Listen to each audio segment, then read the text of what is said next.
Bom, pessoal, vamos então para mais uma aula de termodinâmica, agora uma aula mesmo, tá? A gente vai entrar na teoria cinética dos gases ideais, certo? A gente vinha estudando desde o início ali, pressão, temperatura, volume, a gente chegou numa relação sobre esses termos, pressão vezes o volume é igual ao número de mols vezes uma constante vezes a temperatura, e a gente conseguia tirar várias informações daí, calcular, resolver vários problemas, e entender algumas coisas.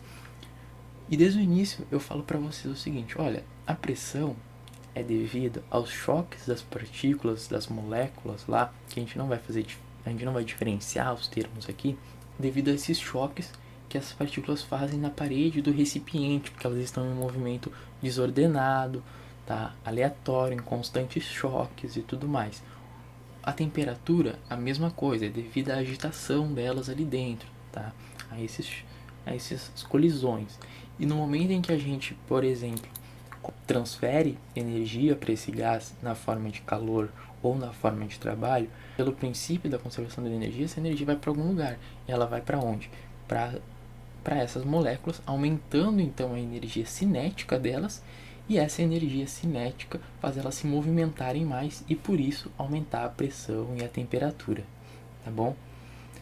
Só que vocês apenas aceitavam isso, porque eu falava para vocês e disse: olha, a gente vai chegar lá. E agora de fato a gente chegou lá. A teoria cinética então vai nos permitir entender o verdadeiro significado físico do conceito de pressão e de temperatura, tá? A gente vai chegar ali no cerne da coisa. A gente está agora saindo do mundo macroscópico e entrando no mundo microscópico. Mas o que a gente vai fazer é estudar principalmente a relação entre os dois, tá bom? E aí a gente vai falar aqui sobre a teoria da energia, a teoria cinética dos gases ideais, tá? Por isso o nome teoria cinética, porque tem a ver com a energia cinética, de movimento dos gases. E aí depois a gente vai avançar para entender um pouco mais lá da energia interna, essas coisas, e ver como as coisas se relacionam melhor, tá? Lá a primeira lei da termodinâmica, dá mais significado para as coisas, além, claro, de ter aí um aporte teórico a mais para resolver e entender problemas, certo? Então vamos lá.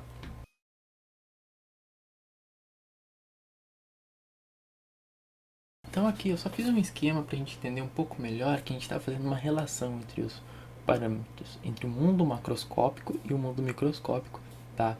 Ou seja, fazendo uma relação entre os parâmetros pressão, volume, temperatura e o movimento das moléculas que compõem o gás, certo? Então a gente está fazendo essa relação constante aqui para conseguir entender melhor como funcionam as coisas por trás do que a gente já estava estudando, certo? Então, como que a gente vai entrar nesse mundo microscópico, tá?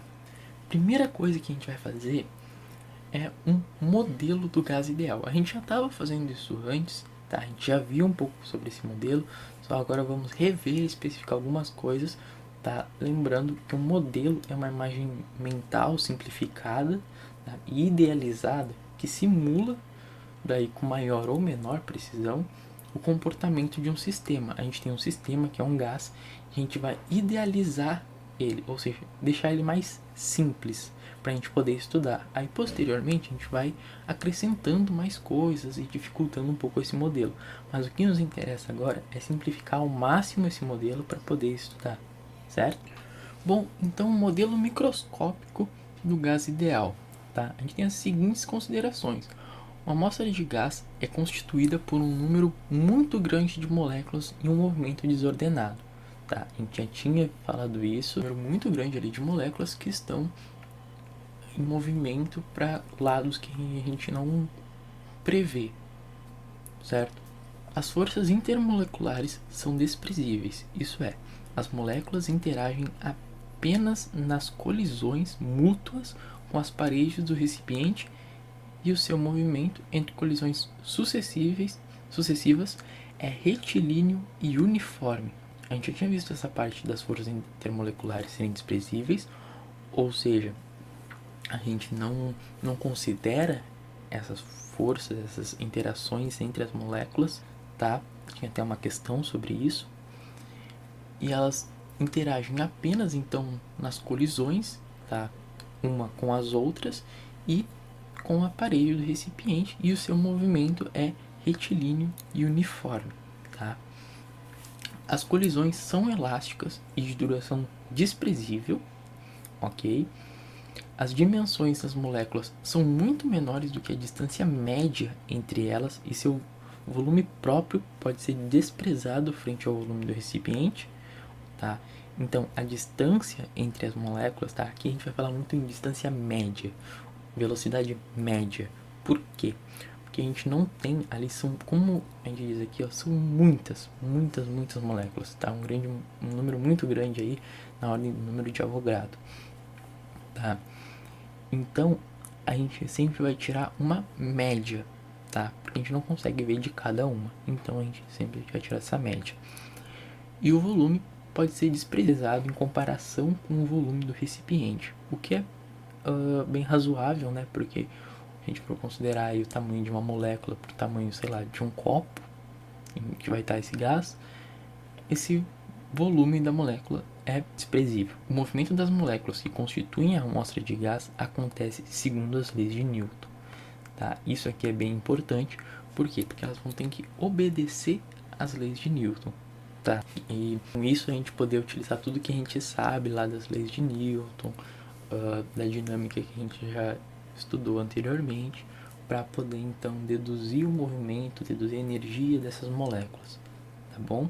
Caso não obedecesse um desses pontos aqui, não estaria no modelo microscópio de um gás ideal, e a gente não poderia estudar ele como a gente vai estudar, tá bom? Bem, então a primeira coisa que a gente vai ver é a equação fundamental da teoria cinética, tá?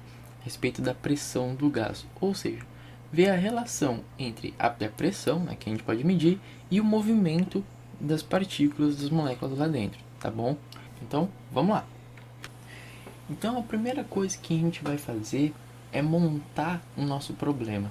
Eu tenho aqui um recipiente, tá? Escolhi um cubo para facilitar um pouco, tá bom? E perceba que dentro desse cubo, vamos imaginar que, sei lá, seja de vidro e a gente consiga ver as moléculas lá dentro. Isso é impossível, mas estamos imaginando, supondo, criando um modelo, tá bom?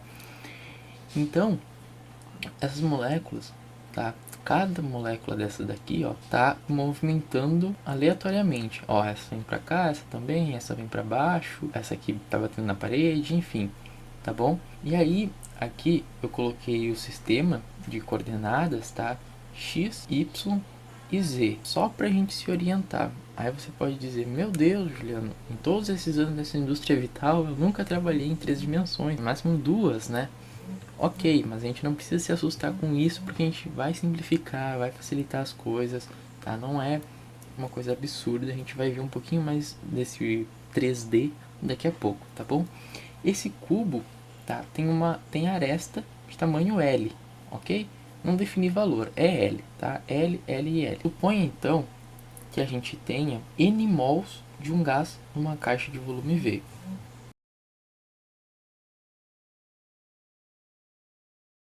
Ok? Temos N mols de gás em uma caixa de volume V. É exatamente essa situação aqui, tá?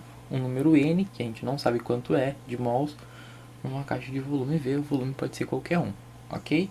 E a gente vai tentar responder a seguinte pergunta.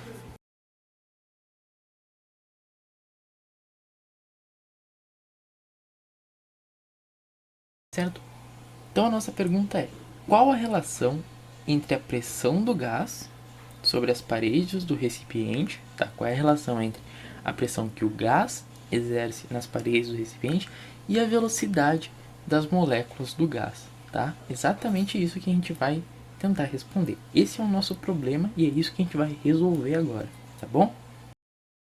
Então vamos começar a resolver essa questão, tá bom? Responder essa pergunta entre a relação da pressão do gás sobre as paredes do recipiente e a velocidade das moléculas do gás. Qual é a relação entre elas, tá bom? Para isso, eu vou simplificando aos poucos esse nosso exemplo aqui, esse nosso modelinho, tá bom?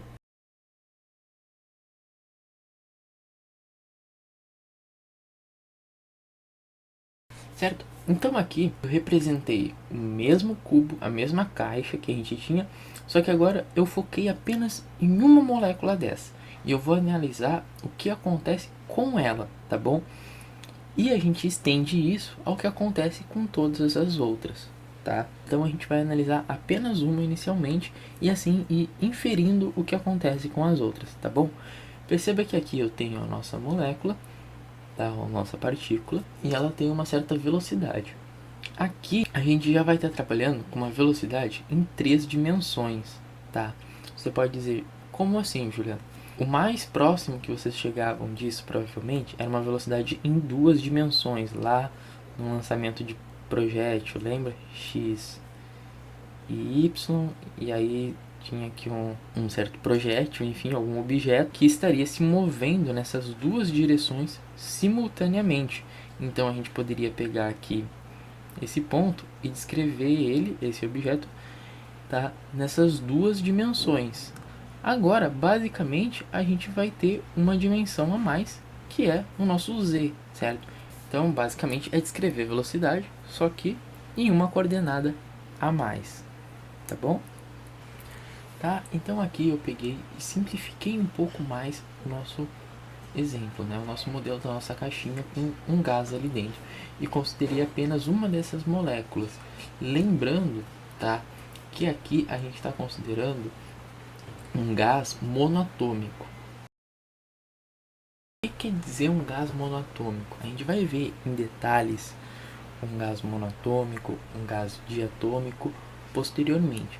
Mas é exatamente aquilo que eu sempre falo para vocês. Não sei o que isso quer dizer. Eu quero começar a estudar uma coisa nova. O que eu faço? Tento entender a palavra. Monoatômico. Mono se refere a uma coisa única e atômico, átomo. Um único átomo. Então esse gás é composto por moléculas, tá? Por partículas que tem apenas átomo, certo? Tá, mas para que eu preciso disso, Juliano? Para que a gente possa considerar apenas movimento de translação dessas partículas. Então aqui eu peguei apenas uma partícula dessas, tá? E vou considerar apenas o movimento de translação dela, ou seja, ela vai para lá, vai para cá, mas eu desconsidero qualquer efeito de vibração ou até mesmo de rotação, tá bom? Então apenas o movimento de translação, e é por isso que a gente se restringe a um gás monoatômico aqui, tá bom? Aí você pode dizer, mas Juliano, eu não tô entendendo esse negócio de um gás, esse movimento, fica meio difícil para eu analisar. Então vamos lá. Aqui tem um vídeo bem simples para a gente dar uma olhada em como seria aí a simulação, tá? Uma simulação computacional de um gás em 3 dimensões, tá? O movimento desse gás. Percebam que é um movimento muito desordenado, muito rápido, tá? Perceba que aqui a gente tem um movimento totalmente desordenado, bagunçado, de moléculas que estão se movendo numa velocidade muito rápida, colidindo umas com as outras, batendo nas paredes do recipiente, voltando, batendo nas outras, enfim.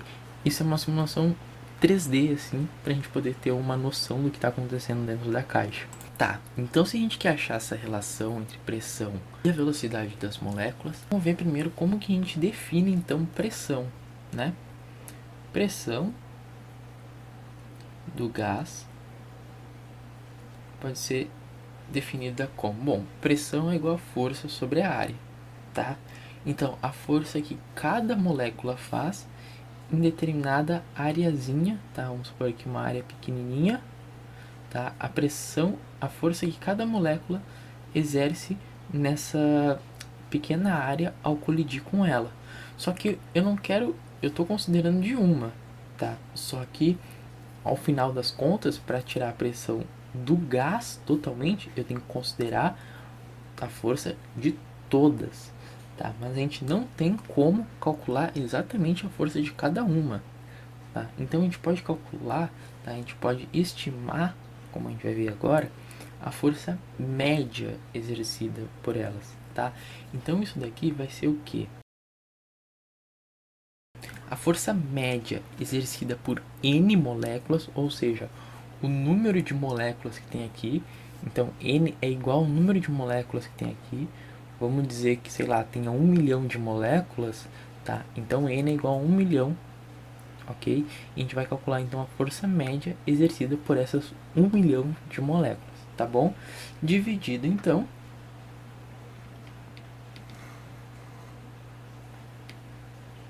pela área de uma parede.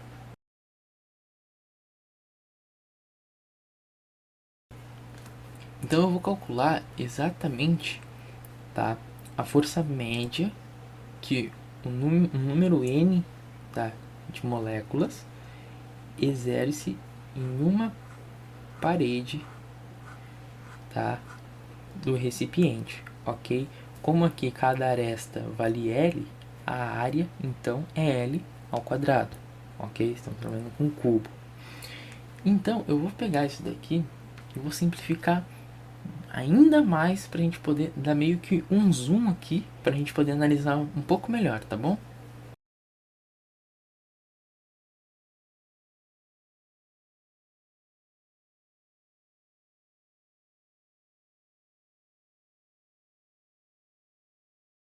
Tá? Então o que eu peguei aqui é apenas um lado da parede. Ó, aqui é um lado, uma parede, e aqui é outra parede da caixa, tá bom? Como se essa parte aqui fosse o fundo aqui, ó, e essa aqui fosse esse ladinho aqui, tá bom? E o que que eu vou pegar? Vou pegar apenas uma molécula, tá? Uma molécula aqui que está saindo de um lado da parede e indo até o outro lado com a velocidade v, tá? Então ela sai de um lado e chega até o outro lado. O que que acontece aqui? Quando ela bate na parede, a gente sabe que, considerando aí uma colisão elástica, ela acaba voltando e aqui bate de novo e volta, bate e volta e fica nesse movimento, certo? E o que que a gente pode dizer quando ela bate na parede? Bateu na parede e depois ela volta. Então veja bem, a gente está considerando aqui apenas um movimento no eixo Y, tá? Perceba que aqui a gente está em 3 dimensões, ou seja, eu tenho uma velocidade v, tá? Que a gente vai decompor depois em 3 velocidades, vx, vy e vz, tá? 3 componentes, ok? E aqui a gente está considerando apenas uma componente que é em y, tá? E aqui o objetivo da gente considerar a força média exercida por N moléculas é justamente por causa dessa colisão aqui, tá bom? Então olha só, essa partícula ela é dotada de um certo momento linear, m vezes vy, ou quantidade de movimento, mesma coisa, tá bom? E então a gente sabe que no momento em que ela colide com a parede aqui, tá? Um certo instante depois, ela colide e muda a direção do vetor velocidade, tá? Portanto, o momento linear dela passa de mvy para menos mvy, tá? Negativo agora porque a velocidade agora não é mais v, é menos v. Então olha só, a variação do momento linear é igual ao momento linear final menos o momento linear inicial. É então o momento final menos mvy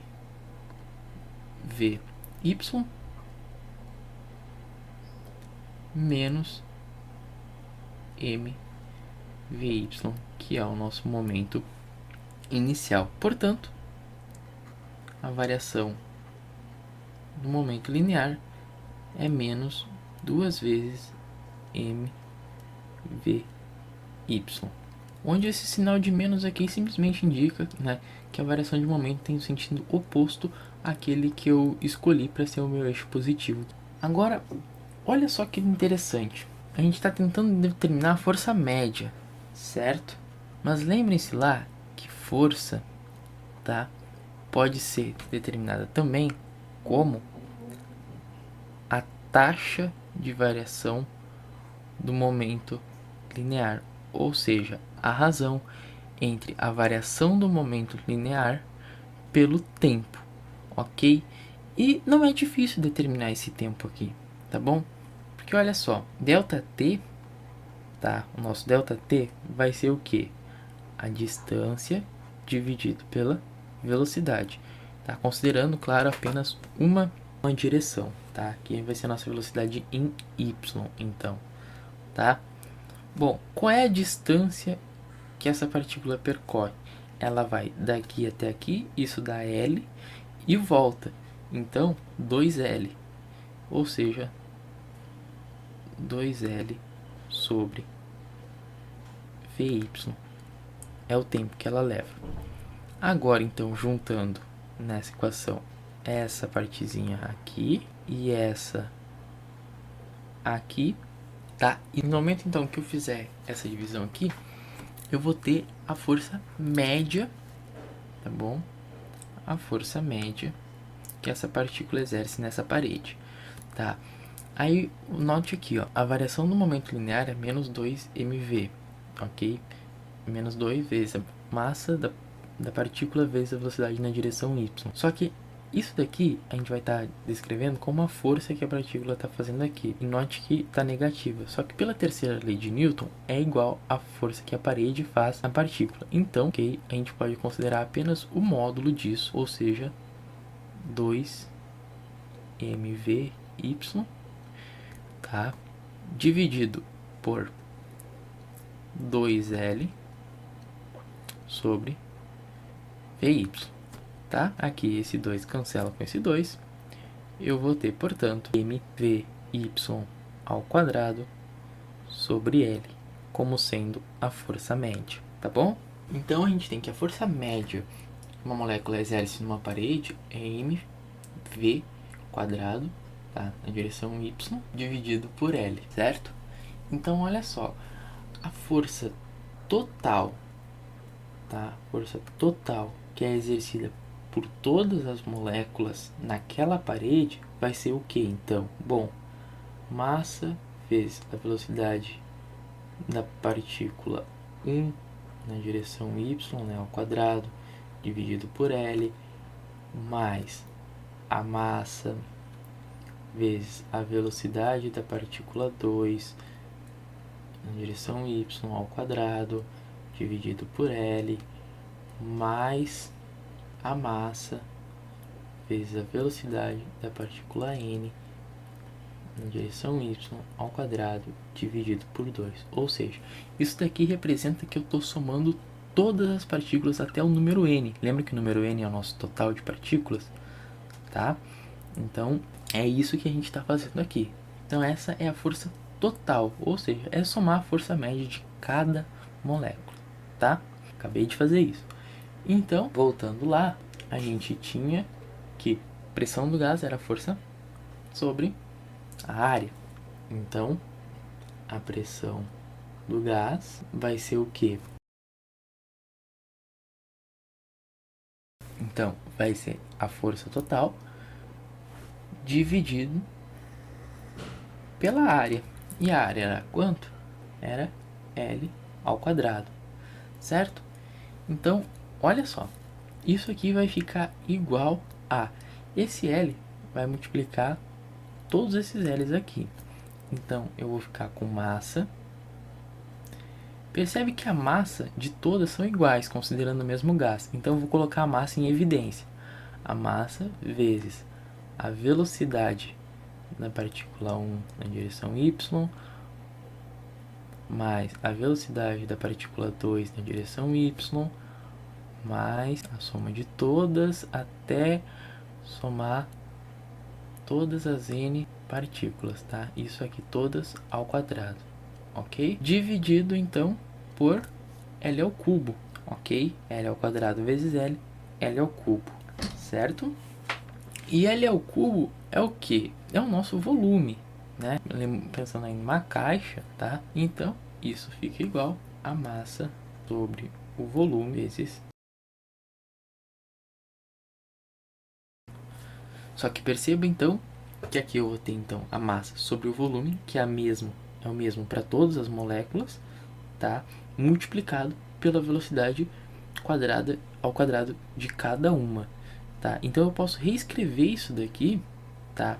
Como pegando o que? A velocidade média dessas moléculas, tá? Como se eu calculasse a média da velocidade, tivesse uma média da velocidade de todas as moléculas ali, e escrevesse da seguinte forma: massa sobre o volume vezes o número total de moléculas vezes essa velocidade média ao quadrado na direção y, tá? Ou seja, a massa sobre o volume vezes o total de moléculas, suponha, sei lá, que eu tenha 1.000.000 de moléculas, então eu vou multiplicar essa velocidade por 1.000.000. A pressão do gás é, portanto, igual a m vezes a velocidade quadrada média dividido pelo volume, certo? Só que note que ainda temos uma coisa aqui. A gente está querendo agora já calcular o total, só que a gente está calculando apenas a velocidade em y, ok? Como que a gente pode mudar isso? Então, olha só, se a gente quer então achar a velocidade, tá? Porque a gente está considerando apenas uma dimensão. Agora a gente vai ter que considerar as três, certo? Então, olha só, voltando aqui para o nosso sistema de coordenadas x, y e z, tá? O que acontece? Se eu tenho aqui um vetor velocidade, tá? Um vetor velocidade, note que ele está definido aqui, ó, nessas três dimensões, ok? Tanto em x, quanto em y, quanto em z, tá? E aí, você se lembra lá, quando a gente fazia com apenas em x e y, tá? Eu tenho aqui v, x e y. Eu podia decompor x e y. Eu podia decompor a velocidade em x e y, né? De tal forma que, aplicando o teorema de Pitágoras aqui, a minha velocidade ao quadrado seria igual à velocidade em x ao quadrado mais a velocidade em y ao quadrado. Apenas aplicando o teorema de Pitágoras aqui, ó. E aqui é exatamente a mesma coisa. Ah, mas Juliano, eu não consigo ver isso aqui em 3D, para mim parece 2D. Calma lá. Para facilitar então a visualização aí do nosso sistema, tá, em 3 dimensões, eu vou utilizar aqui o GeoGebra só para a gente poder ter uma noção, tá? Considerando aqui o meu eixo X, meu eixo Y e meu eixo Z, tá? Ó, perceba que aqui é 3 dimensões, tá bom? Não é mais duas, tá? Duas seria assim, tá? Agora não, agora nós estamos no mundo 3D. Como seria então um vetor em 3 dimensões? Tá? Vou tentar fazer aqui. Tem a opção vetor em algum lugar. Aqui. Projetei aqui o nosso vetor em 3 dimensões, tá? Aqui, meu eixo X, meu eixo Y e meu eixo Z novamente. E aqui tá o meu vetor velocidade. Ó, perceba que ele tem um valor em Z, em X e em Y, tá? Então, eu posso decompor ele nessas 3 direções. A mesma coisa que a gente faz com um vetor em 2 dimensões, tá? E foi exatamente o que a gente fez no início. A gente colocou ele, a gente considerou ele apenas na direção Y. E agora a gente quer generalizar, ou seja, voltar para o vetor normal em 3 dimensões, certo? Tá? Ou seja, voltar para esse vetor aqui e não apenas a projeção dele, tá bom? Então, em 3 dimensões, esse vetor aqui, tá? Pode escrever v ao quadrado é igual a vx ao quadrado mais vy ao quadrado mais vz ao quadrado. Ou seja, o quadrado do meu vetor, tá? Esse quadrado vem do teorema de Pitágoras, ok? Tá? Da velocidade na direção x, mais a velocidade na direção y, mais na velocidade da direção z ao quadrado, ok? É a soma da velocidade em todas as direções, certo? Nada muito novo aí, só acrescentando mais uma direção. Só que os valores médios das velocidades são iguais em todas as direções. Olha só, Vx ao quadrado, tá? A velocidade média quadrática que a gente chama, é igual a Vy ao quadrado, que é igual a Vz ao quadrado, certo? Então, se V ao quadrado é igual a Vx mais Vy mais Vz, isso aqui ao quadrado, e elas são iguais, eu posso dizer que V ao quadrado é igual a 3, tá? Como a gente estava considerando Vy ao quadrado, certo? E assim, disso, a gente sai que V, a velocidade média quadrática na direção y, é igual a 1/3 da velocidade normal. A velocidade média quadrática na direção y é igual a 1/3 da velocidade desculpa aqui, tá? A gente já está trabalhando com média total.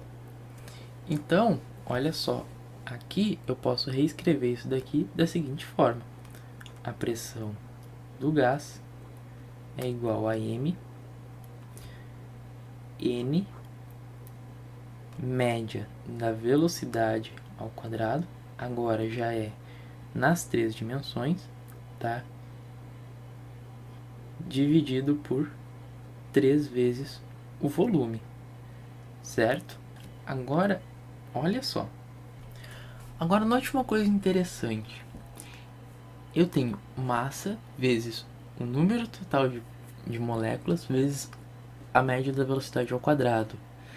Isso daqui não lembra algo para vocês? Massa vezes a velocidade ao quadrado? Lembra, né?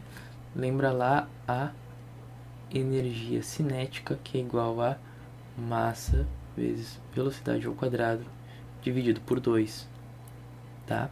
Então, olha o que eu posso fazer aqui, tá? Isso pode parecer muito maluquice, mas não é. Dizer que a pressão do gás é igual a... eu vou multiplicar e dividir por 2 ao mesmo tempo esse lado da equação, que é a mesma coisa que eu não fazer nada, tá? Olha só, se eu pegar e fizer 2 vezes nmv médio ao quadrado dividido por 2 vezes 3 vezes o volume, olha o que eu consigo tirar daqui.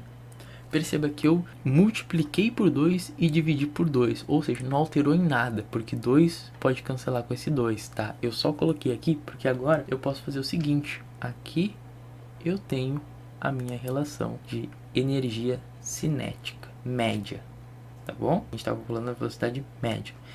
Então, eu tenho que a pressão do gás é igual a 2/3 do volume vezes o número total de partículas vezes a energia cinética média. E é aqui que eu queria chegar. Chegamos então à nossa relação entre as velocidades das moléculas e a pressão do gás, ou seja, a energia cinética dessas moléculas é diretamente proporcional à pressão do gás. E a gente já vinha falando isso, que se eu aumentasse a energia cinética, tá, elas iam se mover mais rapidamente, tá, e iriam então aumentar a pressão se o volume fosse constante. E aí, o que acontece? Se eu transferir energia na forma de calor ou de trabalho para o gás, essa energia vai ser convertida para energia cinética, ou seja, a energia do movimento dessas partículas, e vai afetar diretamente a pressão do gás. E é isso, tá? Que é uma coisa linda que a gente consegue ver a partir daqui. Dá um pouco de trabalho, foi um pouco, talvez, difícil de acompanhar, eu espero que não, mas às vezes pode ser muita conta, é um pouco novo essa maneira de fazer essas contas para vocês, tá? É uma dedução, tá? Muitas vezes aqui esse negócio do multiplicar e dividir por 2 pode ser meio nada a ver, mas funciona assim pra gente chegar onde a gente tá imaginando, ok? Então, isso é um resultado lindo que nos mostra que a pressão do gás é diretamente proporcional à energia cinética das partículas, ok? Só para que vocês entendam um pouco melhor esse negócio de velocidade média, aqui eu peguei uma simulação, tá? Onde eu tenho várias moléculas aqui, ok? Aqui no caso são átomos, tá? É um gás monatômico, onde apenas um átomo, e eles vão estar em um movimento desordenado. No momento em que eu der o play nessa simulação, aqui eu tenho um gráfico do número de átomos, tá? Que é o nosso N, e aqui a velocidade desses átomos. Vocês vão perceber o seguinte, que a gente não tem uma velocidade, a gente tem várias velocidades, e o que a gente consegue é tirar uma média. Percebe que aqui forma uma curva, é uma distribuição de velocidade. Depois a gente vai ver com mais detalhe essa distribuição, mas eu quero que vocês notem aqui, ó, fica oscilando um pouco, mas normalmente a gente tem uma média aqui que, ó, entre 0.4 a 0.8, tá? São os nossos maiores valores que a gente está assumindo aqui, tá? Mas sempre disso daqui a gente pode somar eles e dividir pelo número de átomos e aí ter uma média que é exatamente o que a gente fez lá, ok? Se eu aumentar a temperatura, eu vou estar aumentando a temperatura aqui, eu vou estar aumentando então a velocidade dessas moléculas. Então, ó, perceba que aqui, ó, a gente já tem mais possibilidades de velocidade. E note que elas estão ficando mais agitadas, certo? Então é isso aí. Valeu!